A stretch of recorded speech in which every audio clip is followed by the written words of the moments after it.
la chaîne qui vous édifie. Abako sala bolamu, bolamu futaka. Abako sala bolamu na ba orphelin. Abako sala bolamu na ba veuve, na ba demi-nu, pe na ba nécessité.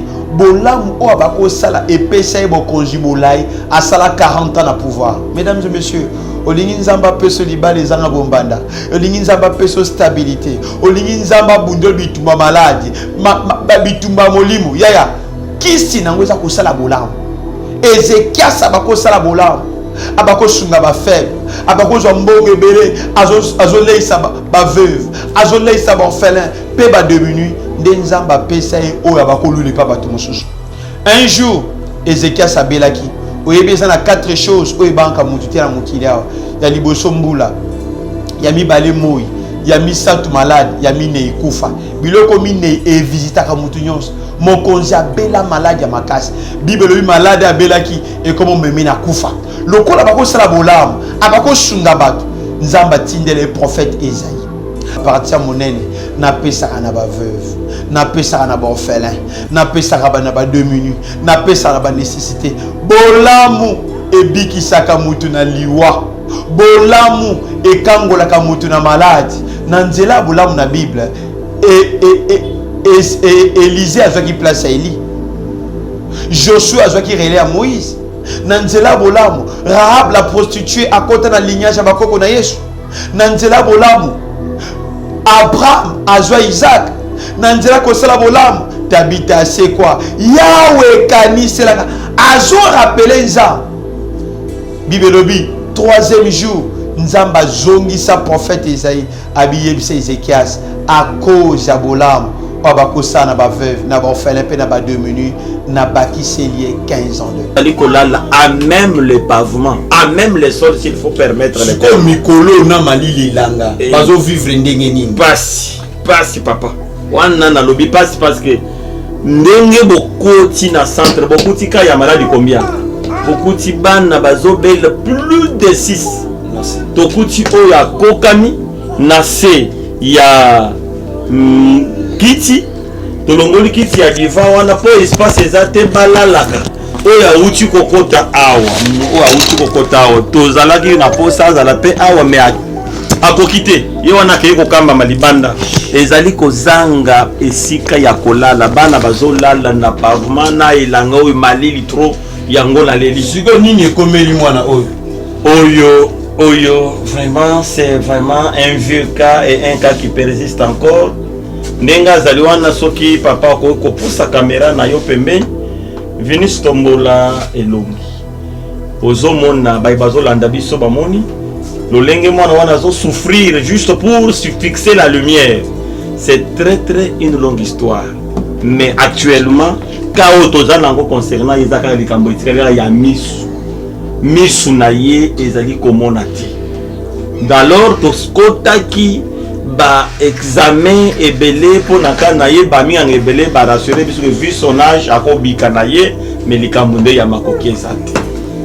Merci pour na balandi na biso nyonso bana nzambe o bazola da biso na musika pe na pembeni opportunité yango epesa melio ti nyonso amawa oya bolingo akati amona moninga e prince akati se makadam mokolo ya kozala te ba okati o ayebali elakisina na lona matembele abuka misili azalaka te na lona pondu abuka masango esala marté. La vie est dans la sémence. Voilà pourquoi tu peux mettre le porte au salabola. HP Media, la chaîne qui vous édifie.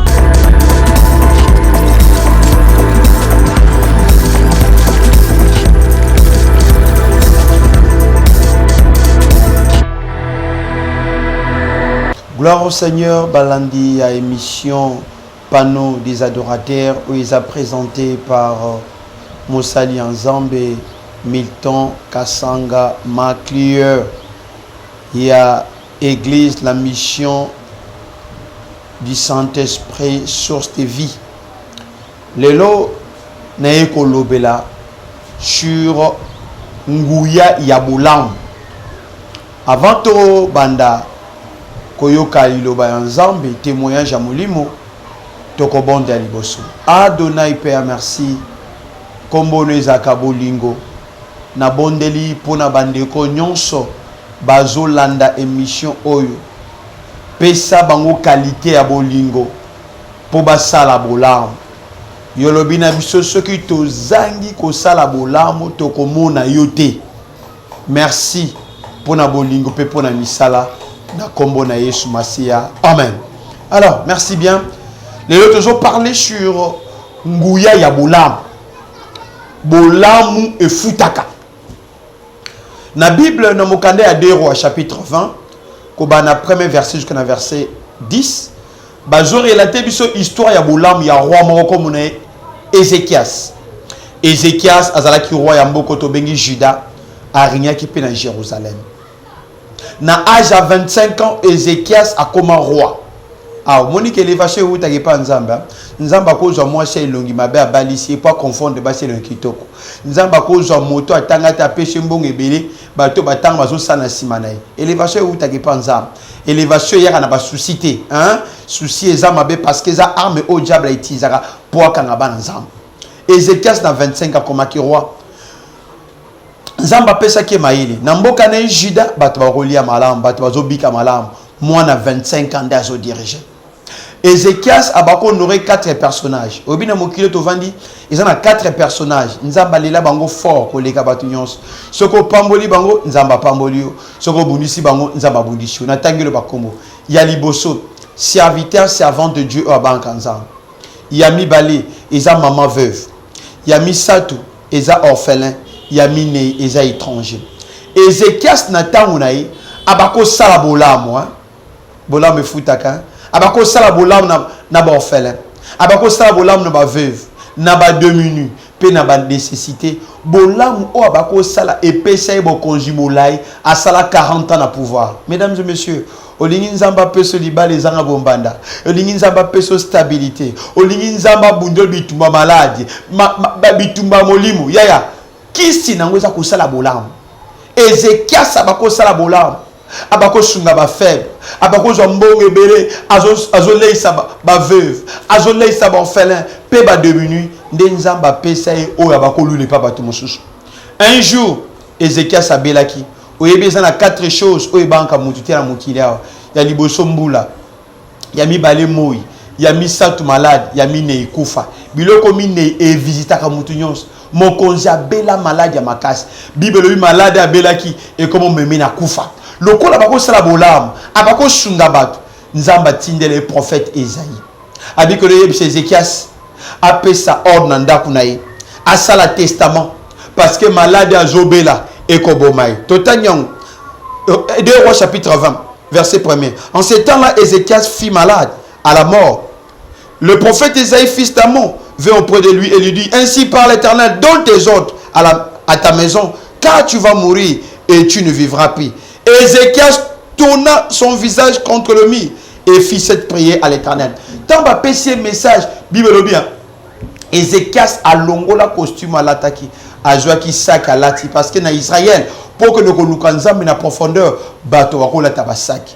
Ézéchias a que nanda kwanzam a pesi mir ya Jérusalem au Congo. Yoka prière naï.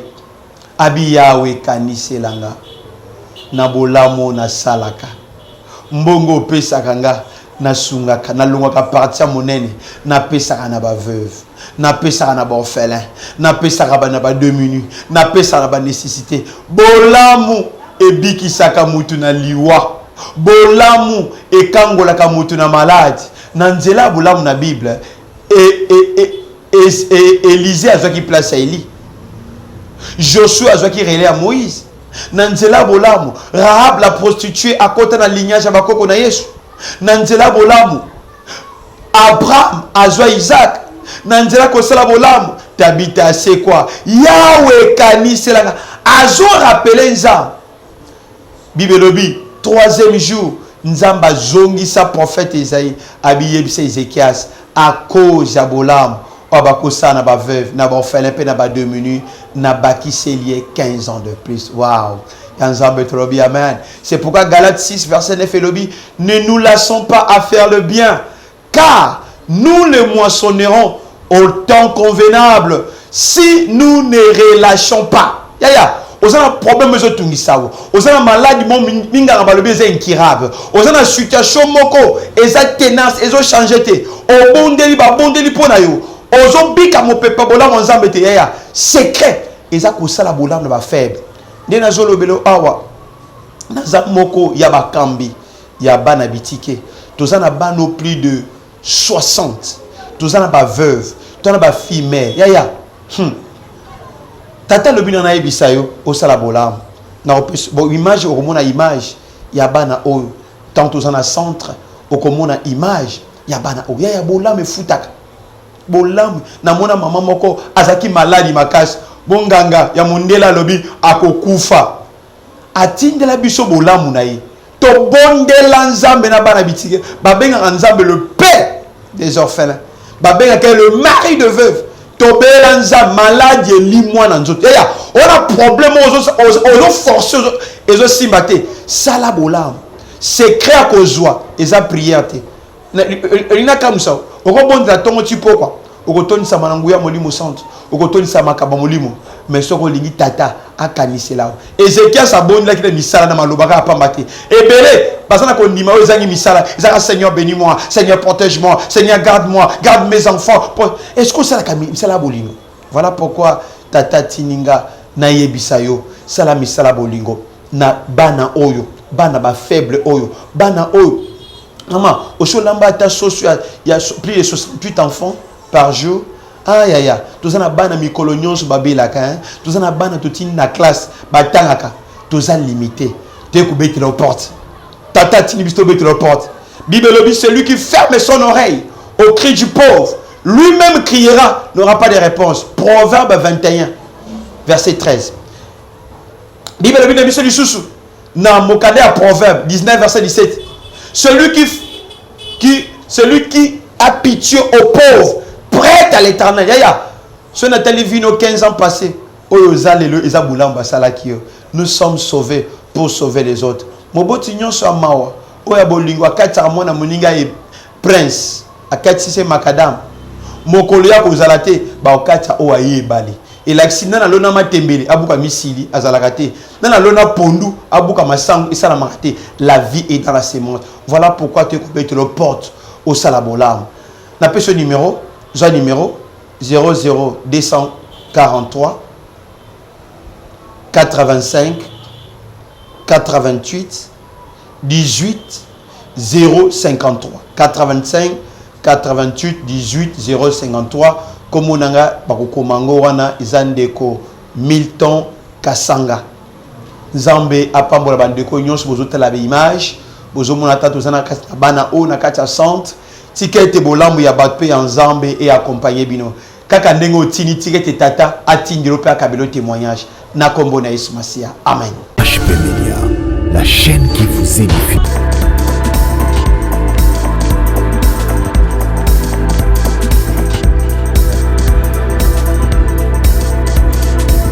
Alors merci bien, nesa kibino bokolanda ba image toza déjà na kati ya orphelinat bana mwinda tozwami musikate adresse tozanango eza Kinkelele numéro 55 bis na Njili quartier 13. Voilà pourquoi nous la image. Alors yo mutu molimo na Nzambe sungio yaya bolamu futaka bolamu ebungelaka mutu bitumba kindoki bitumba échec bitumba malade bitumba oppression soko sala ka bolamu yebake ok expérimenter bolamu Nzambe na lingi bolanda biso pe bolanda ba image. HP Media, la chaîne qui vous édifie. En tout cas, merci. En tout cas, na kosepeleza malamu mingi lokola ba papa ba ye awa pona koya kotala bana pofele nanga mama veve ozali komona biso awa eloko ezali kopesa biso pasi kolia zo pesa biso pasi talaka neti kutu sikoyo na wuti kosomela bango mwa polu pona sala kasi difficulté na kolambela bango kaka na koli pona nini tozana pasi bato vamba koki kosunga biso ba mama soki bozo yoka biso na France wat en tout cas bosunga biso vraiment tozana difficulté ya makasi na kofutela ndako yo tofutela kayango musapi moko esukolaka elongi te tala meshe labe azwa biso na charge ozomona alukela biso ya kolia alukela biso neti sikoyo sanze esili alingi atela mutu alingi amona pasi mpona nini po akende koluka mbongo po afuta na kolo lupango pasi kaka yango wana toza nango vraiment en tout cas tozosenga lisungi en tout cas bosunga biso tala ndenge tozali toze ebele bamisusu bake classe ya ofele oyo meshe labe akokoka na ye tatie kaka bango na classe ya ofele bamisusu oyo bakomi na mwa age moke atie bango na mosala bayekola ata mosala ya maboko po anini musapi moko ndenge baza kokola boye soki bayebi ta métier moko te ekozala pasi yango wana ntuka tozali kosenga lisungi tozali kosenga lisungi basunga papa oyo oyo azwi biso awa mpona kobokola bana oyo. HP Media, la chaîne qui vous édifie. Alors merci Nabalandi, toza déjà na katia centre awa place koute ezate place eza moke nde boyoki mama alobi toza na bisika te bisika tozofuta eza moke bana baleki ebele. Voilà, nakoloba mingi te nalingi napesa maloba na administrateur ye akoexplike biso na mozindo nyonso oyo toza kobika awa. Monsieur l'administrateur, bonjour. Bonjour papa. Nalingi na bandeko nyonso bazolanda biso bayeba badifficulté nini toza nango awa na kati ya centre. Merci. Awa vraiment esengo mingi d'abord mpona kozwa libaku malamu ya kokota na chaîne HP Media. Lelo esengo makasi po tozwi libaku ya kobwakela bino na musika bisika moko na moko azwami na kati ya HP Media makambo oyo ezoleka na Kinkelele numéro 55 quartier 13 njili awa na RDC makambo vraiment na kati ya centre orphelinat bana mwinda. Bana mwinda ezali orphelinat likanisi oyo euti na kati na motema na ngai suite ya ba problème personnel oyo ngai moko nakutanaka nango na vie en tant qu'enfant na bomwana. Alors kokola na koli na ye kokanisa nini oyo nakoki pe kosala ikoki pe kotoshe nzambe mpona zongisa bolamu oyo asala kati na ngai nakokanisa makambo na oyo asungela ngai nde début ya appel pour lelo to mettre en place et to concrétiser œuvre oyo bisika tozali lelo na kati ya orphelinat bana mwinda. Merci papa na biso. Mais mission mosusu tokozwa détail ya kopesa makambo nyonso. Mais dans quelques minutes lobela biso ba difficulté nini toza nango awa. Vraiment. Voilà. Na orphelinat bana mwinda difficulté ezali ba difficulté humanitaire. Ça c'est du point de vue général. Je vais détailler pendant ne fût-ce que 2 minutes. Problème ya liboso na kati na orphelinat bana mwinda tozali na problème ya loyer. Ndako toza na tozali kofutela $250 ici na kati ya Kinshasa parce que lopango tozwi yango mobimba bisika nyonso tobandaki kotia lokolo po tozo esika tobomba bana oyo tozalaki kokuta lopango ya 2 portes 3 portes condition wana ya kotia orphelinat babanda koboya toyei kozwa chance ya kozwa lopango biso moko tozofuta yango $250. Papa tosuki wana te toza na difficulté mususu munene oyo tobengi ami qui nous accompagne partout dans les kambo ya kolia. Chaque jour esengeli tolia, chaque jour esengeli to melande ko maintenir santé ya bana oyo.